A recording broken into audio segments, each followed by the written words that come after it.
ಆ, ನಮ್ಮ ಆ, ರೈತ ಬಾಂಧವರಿಗೆ ಈ ಒಂದು ಮೆಣಸಿನಕಾಯಿ ಗಿಡಕ್ಕೆ ನಾವು ನಮ್ಮ ಮಧುರಾ ಅಗ್ರಿಟೆಕ್ ಕಂಪನಿಯ ಅಲ್ಟ್ರಾ ಟು ಅಂತ ಹೇಳ್ಬಿಟ್ಟು ಕೆಮಿಕಲ್, ಇದು ಅಲ್ಟ್ರಾ ಟು ಅನ್ನೋದು ಒಂದು ಮಾರ್ಕರನ್ನು, ಈ ಎರಡು ಔಷಧಿಗಳನ್ನು ನಮ್ಮ ಮಂಜಣ್ಣವರಿಗೆ ಡೆಮೋ ಅಂತ ಹೇಳ್ಬಿಟ್ಟು ಕೊಟ್ಟಿದ್ವಿ.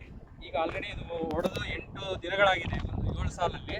ಮಂಜಣ್ಣವರೇ, ಈಗ ಈ ಔಷಧಿ ಹೊಡೆದಿರಲ್ವಾ, ನಿಮಗೆ ಇದರಲ್ಲಿಂದ ಏನು ಉಪಯೋಗ ಅನಿಸ್ತೈತೆ, ಏನು ಡಿಫ್ರೆನ್ಸ್ ಕಾಣ್ತಾ ಇದೆ? ಇಂಪ್ರೂವ್ಮೆಂಟ್ ಆಗಿದೆ.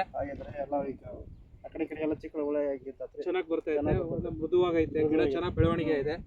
ಇದೆಲ್ಲ ನಿಮಗೆ ಸೈಡ್ಸ್ ಎಲ್ಲ ಚೆನ್ನಾಗಿ ಬರ್ತಾ ಇದೆ, ನೋಡಿರಾ? ಮೊಗ್ಗೆಲ್ಲ ಚೆನ್ನಾಗಿ ಹಿಡ್ಕೊಂತ ಐತೆ. ಆಮೇಲೆ ನುಸಿ ಕಡಿಮೆ ಇದೆ. ಈಗ ಅಲ್ಲಿ ನಿಮಗೆ ನೋಡಿದ್ರೆ ಇದಕ್ಕಿಂತ ಬ್ರಾಂಚಸ್ ಕಡಿಮೆ ಇದೆ. ಹೌದಾ? ನಿಮಗೆ ಇದ್ರ ಡಿಫ್ರೆನ್ಸ್ ಅನ್ಸಿದೆ? ಖುಷಿ ಇದ್ದೀರಾ? ಈ ಮಧುರಾ ಅಗ್ರಿಟೆಕ್ನ ನೀವು ಅಲ್ಟ್ರಾ ಟು ಮತ್ತು ಮಾರ್ಕರ್ ಎರಡು ಹೊಡೆದಿರೋದು ನಿಮಗೆ ತೃಪ್ತಿಕರವಾಗಿದೆ.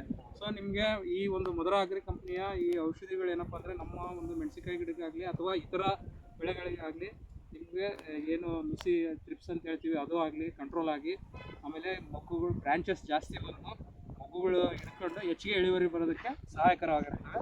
ಹಾಗಾಗಿ ನಮ್ಮ ರೈತ ಬಾಂಧವರಿಗೆ ಅವುಗಳು ನಮ್ಮ ಮಧುರಾ ಅಗ್ರಿಟೆಕ್ನ ಔಷಧಿಗಳು ಬಳಸಿ ಹೆಚ್ಚಿನ ಇಳುವರಿಯನ್ನು ತೆಗಿಬೇಕಂತೇಳಿ ಕೇಳ್ಕೊಳ್ತೀವಿ. ನಮಗೆಲ್ಲ ಧನ್ಯವಾದ.